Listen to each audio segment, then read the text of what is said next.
Oke, selamat pagi, selamat siang, selamat malam teman-teman semuanya. Sekarang kita lanjutkan kembali di CRM, ya kan? Kita akan masuk ke materi baru, di mana materi ini akan membahas tentang bagaimana CRM itu juga berevolusi dan kenapa CRM berevolusi. Jadi kenapa CRM juga berevolusi? Karena CRM pun itu harus fleksibel dan menyesuaikan dengan apa yang terjadi di sekitarnya. Ketika teknologi juga mengalami sebuah evolusi, ya kan? Kemudian ketika marketing juga mengalami sebuah evolusi, berarti market juga berubah. Kalau market berubah, ya kan? Berarti semua strategi harus berubah. Karena tadi di awal kita sampaikan bahwa kita orientasinya itu adalah ke customer oriented. Berarti kalau customer berubah, selera berubah, kebutuhan berubah, keinginan berubah, maka termasuk di bagaimana kita membangun hubungan dengan pelanggan pun juga berubah. Nggak bisa kita paksakan kita membangun hubungan pelanggan di era marketing 4.0 tapi kita gunakannya strategi CRM di 1.0 atau kita gunakan strategi CRM di 1.1. Karena kalau CRM nanti kita udah sampai di CRM 2.0.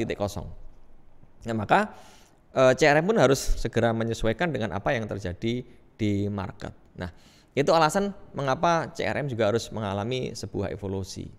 Kalau tidak mengalami evolusi dan kalau tidak berubah ya nanti sekali lagi tidak akan bisa tepat sasaran.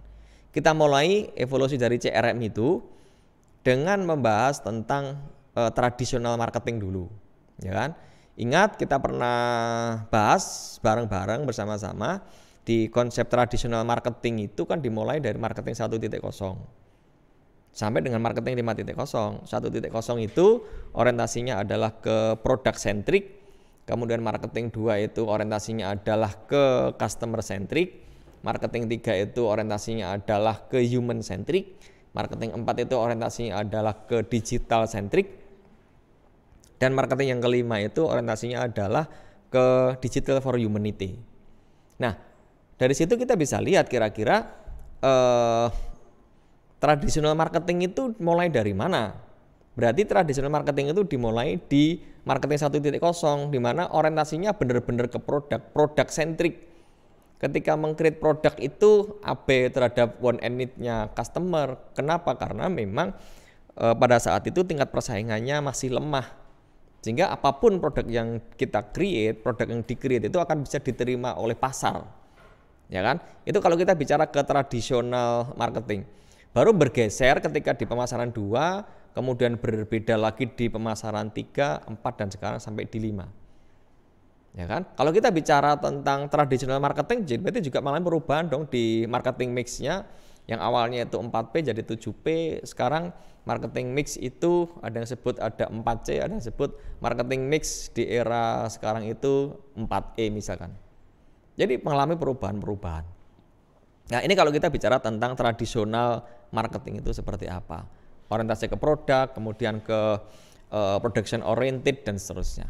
Nah, kemudian kalau kita udah sampai di era 4.0 ya berarti udah berubah. Orientasinya sekarang adalah ke digital centric dan di technology for humanity. Ya kan? Terus kita bicara tentang konsep pelanggan. Ingat kalau kita bicara konsep pelanggan berarti kita mesti fokus dulu. Kita mau bermain-main di B2B atau kita mau bermain-main di B2C. Karena pelanggan itu ada yang orientasinya adalah ke business to business dan juga ada business to consumer. Kenapa ini perlu kita bahas kembali? Karena tahapan-tahapan dalam konsep B2B dan B2C berbeda.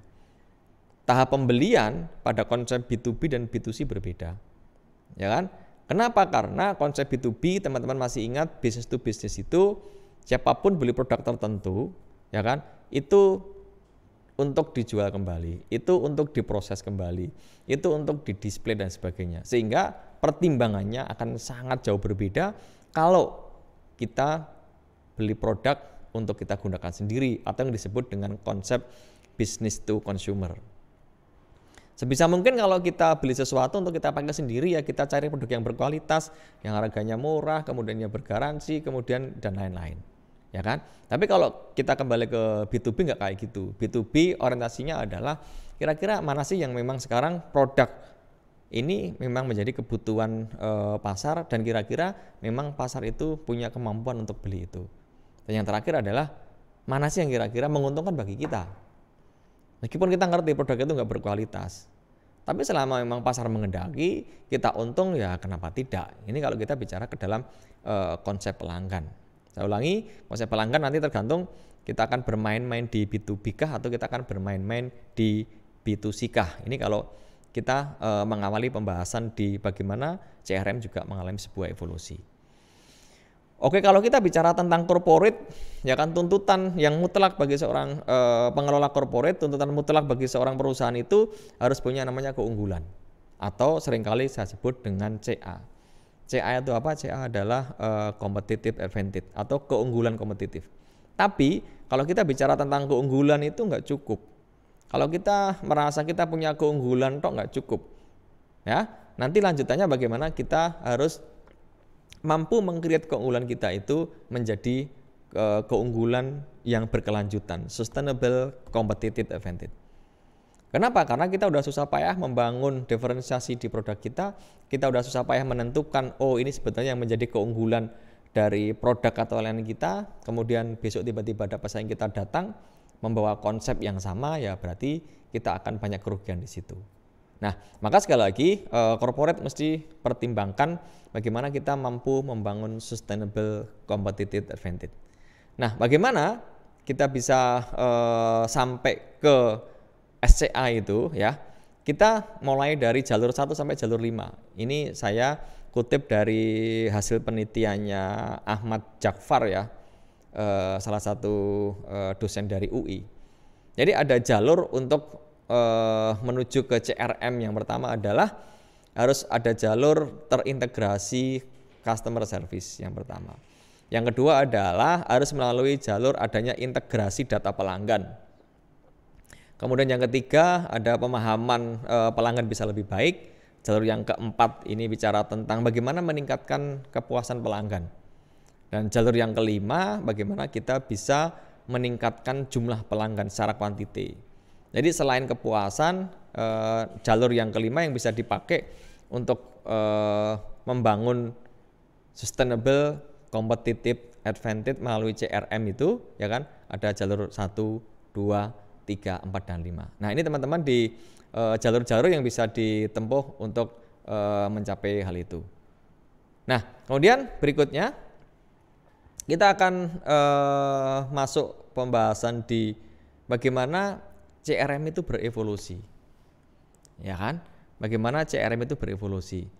Nah, akan kita bahas bagaimana CRM berevolusi mulai dari CRM 1.0, CRM 1.1, CRM 1.5, CRM 1.8 sampai nanti di CRM 0.2. Di mana di masing-masing CRM itu nanti ada orientasinya di mana. Misalkan di CRM 1 nanti di mana, 2 di mana, sampai di CRM 2 itu di mana.